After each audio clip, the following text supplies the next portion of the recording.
तो आप सभी को मालूम है कि इस 27 तारीख को हमारे चुनाव है और इस चुनाव में हमें एक बार फिर हमारा जो एमएलए को हमें चुनना है, हमारी सरकार को एक बार फिर से हमें बनाना है। तो मेरी आप सबसे कल एक ही विनती है कि हम सभी जो है जब हम लोग अपना वोट देते हैं तो हमारी उम्मीद यही रहती है कि हमारे जो एमएलए हो वो भी सरकार के साथ काम करे, ताकि अलग अलग जो हमारे बेनिफिट्स जो आपको मिलने चाहिए, जो सरकार की तरफ से डेवलपमेंट होना चाहिए, उस सब में आपके कॉन्स्टिट्यूंसी, आपके लोकेलिटी को भी उसका भाग मिल पाए। तो इसलिए इस बार आप पॉलिटिकल सिनेरियो पूरे स्टेट का देखेंगे तो पिक्चर बहुत साफ है कि इस बार फिर एक बार और हमारी एनपीपी की सरकार ही आएगी। आज हर कोने में आप देखेंगे, हर कॉन्स्टिट्यूंसी में आज लोग हमारे साथ जुड़े हैं। पिछले बहुत सालों में, 5 सालों में हम लोगों ने जिस तरीके से अलग अलग डेवलपमेंट के लेवल पर हम लोगों ने अलग अलग एरियाज में काम किया है, उसकी वजह से हमें आज हर कॉन्स्टिट्यूंसी में अच्छा रिस्पॉन्स मिल रहा है। तो मेरी आपसे ये उम्मीद रहेगी और आप सबको मेरा ये एक रिक्वेस्ट रहेगा कि आप हमारे साथ काम कीजिए और ताकि हम सब एक साथ मिलकर हम लोग इस जगह को, आपके लोकेलिटी को, हमारे स्टेट को हम लोग आगे बढ़ा पाए। मुझे मालूम है कि अलग अलग इश्यूज हैं हमारे जो नॉन ट्राइबल कम्युनिटी में, जहाँ पे बहुत लोगों ने पहले भी सिक्योरिटी के बारे में और अलग अलग चीजों के बारे में काफी आवाज उठाई है। तो मैं आपको ये भी बताना चाहता हूं कि जो पिछले 5 साल में अलग अलग इंसिडेंट्स जो हैं वो हुए हैं, मैं उसको मानता हूं, लेकिन अगर आप ओवरऑल सिचुएशन देखेंगे तो हमारे स्टेट में एक तरीके से ओवरऑल आर्चिंग, यानी कि हर जगह को देखकर, हर एरिया को देखकर अगर आप देखेंगे तो हमारे यहाँ पे जो है लॉ एंड ऑर्डर सिचुएशन में और जो हमारे जो ओवरऑल जो वायलेंस के केसेस हैं या किडनैपिंग के केसेस हैं या अलग अलग इंसर्जेंसी रिलेटेड केसेस हैं, ये काफी हद तक आज कम हो गए। और आज जो लॉ एंड ऑर्डर सिचुएशन ऐसा है कि भारत सरकार की तरफ से भी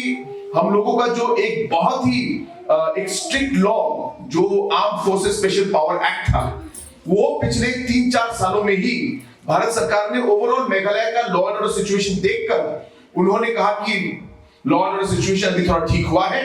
और उन्होंने arm forces special power act जो है हमारे मेघालय से रिपील कर दिया है। इसका मतलब यही है कि ओवरऑल सिचुएशन बढ़ रहा है, ये अपना घट रहा है और लॉ एंड ऑर्डर सिचुएशन काफी हद तक हमारा जो है इंप्रूव हो रहा है। और इससे कहते हुए मैं ये भी आपको कहना चाहता हूं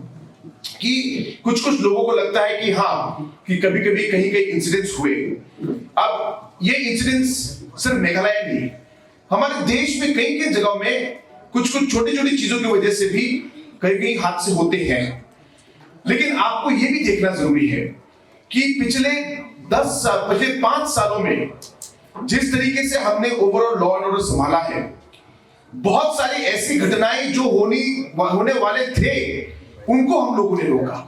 लेकिन ये कभी आपके सामने नहीं आएगा। मैं उस दिन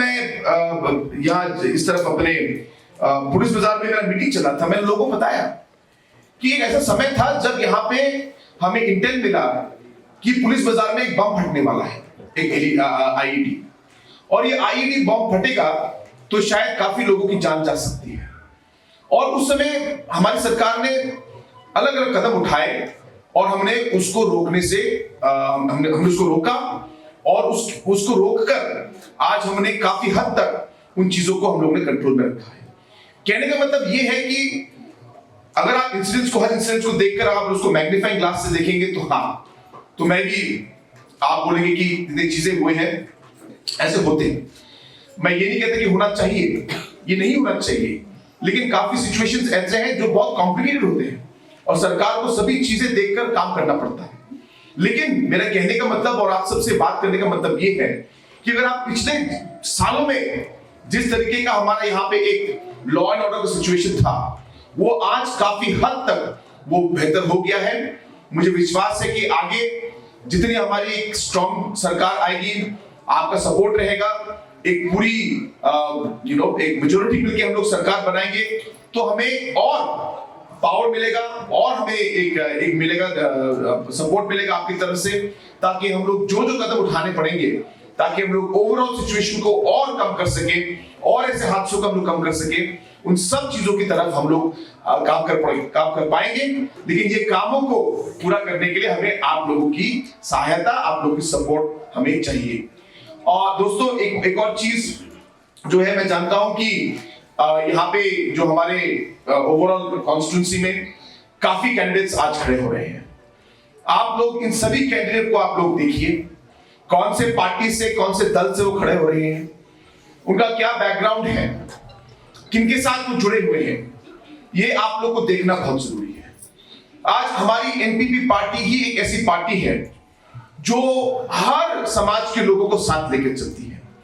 हमारे पार्टी के अगर आप ओवरऑल काम को देखेंगे, लीडरशिप का स्टैंड देखेंगे, अलग अलग इश्यूज में जिस तरीके हमसे काम किया है, हमने यही कोशिश की है कि हम सभी को साथ लेके चले। बाकी अलग पार्टियों में आप देखेंगे तो कहीं ना कहीं कुछ ना कुछ वो अलग अलग कॉमनल इश्यूज को निकालते रहते हैं, लेकिन हमारी पार्टी एक ऐसी पार्टी है जिसने कभी भी कोई कॉमनल इश्यू नहीं उठाया। हमने कभी भी ये नहीं कहा कि इस कम्युनिटी के लोगों को उठाना है, इन कम्युनिटी के लोगों को नीचा करना है, बिल्कुल नहीं। स्थितियां आई हैं, सिचुएशंस आए हैं, लेकिन हमने उन्हें काफी हद तक संभाला है, संभालकर हमने स्टेट को आगे बढ़ाया है। और पिछले 5 सालों में अगर आप देखेंगे तो मेघालय का जो इकोनॉमिक ग्रोथ है, वो शायद जो पिछले 45 साल में जो इकोनॉमिक ग्रोथ नहीं हुआ, वो आप देखेंगे कि पिछले 5 सालों में काफी हद तक चीजें बहुत आगे बढ़ रही हैं। जो हमारा बजट स्टेट का एक समय में 9,500 करोड़ होता था 2017 में, आज 5 साल के अंदर आज हम लोग डबल यानी कि 18,000 करोड़ रुपए हम लोग साल में हम लोग खर्च कर रहे हैं। ये कोई मामूली बात नहीं है, और ये तभी मुमकिन है जब स्टेट में एक शांति होती है, ये तभी मुमकिन है जब ओवरऑल गवर्नेंस अच्छा होता है, ये तभी मुमकिन है जब सरकार एक अच्छे मकसद से आगे काम करती है और आगे बढ़ती है। और ये हमने पिछले 5 साल में देखा है, मेघालय में एक बदलाव आया है, काम शुरू हुआ है, अभी बहुत कुछ बाकी है, लेकिन ये सब कामों को आगे बढ़ाने के लिए हमें आप सबकी सहायता की जरूरत है, आप सबकी सपोर्ट की जरूरत है। इसलिए मैं आप सबसे यही विनती करना चाहता हूं कि आज हमारा एक सपना है कि हम लोग मेघालय को एक नई ऊंचाई तक हम लोग पहुंचाएं। मेघालय को हम चाहते हैं कि मेघालय पूरे देश में सबसे अच्छे स्टेटों में से एक हो। आज आपने देखा होगा कि बहुत सारे ऐसे काम जो पिछले 40 साल में नहीं हुए थे, जो 40 साल रुक गए थे,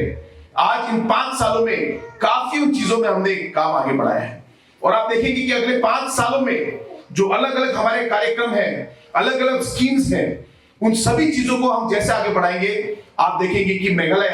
एक नई ऊंचाई की तरफ चलेगा, एक नए डेस्टिनेशन की तरफ चलेगा, और इसमें हम सब साथ मिलकर हमारे स्टेट को हम लोग आगे बढ़ाएंगे। इसलिए दोस्तों, मेरी आप सबसे यही उम्मीद है और यही रिक्वेस्ट है कि आप हमारा साथ दें, आप हमारे हाथ थामे, हमारे साथ आप आगे चलें, क्योंकि हमें एक साथ रहना है। हमारी पार्टी की ये एक बहुत ही इंपॉर्टेंट पिलर है, जहां हम लोग सभी समाज के लोगों को हम लोग साथ लेके चलते हैं। मेरा आप सबसे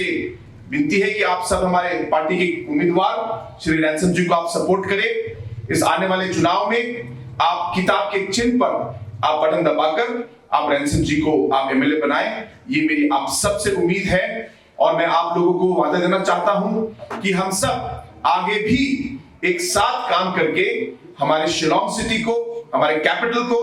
और हमारे स्टेट को हम लोग शांति की ओर और डेवलपमेंट की ओर हम लोग एक साथ मिलकर हम लोग बढ़ाएंगे। इन्हीं शब्दों के साथ एक बार फिर आप सभी को इस मीटिंग में आने के लिए बहुत बहुत धन्यवाद। और एक बार फिर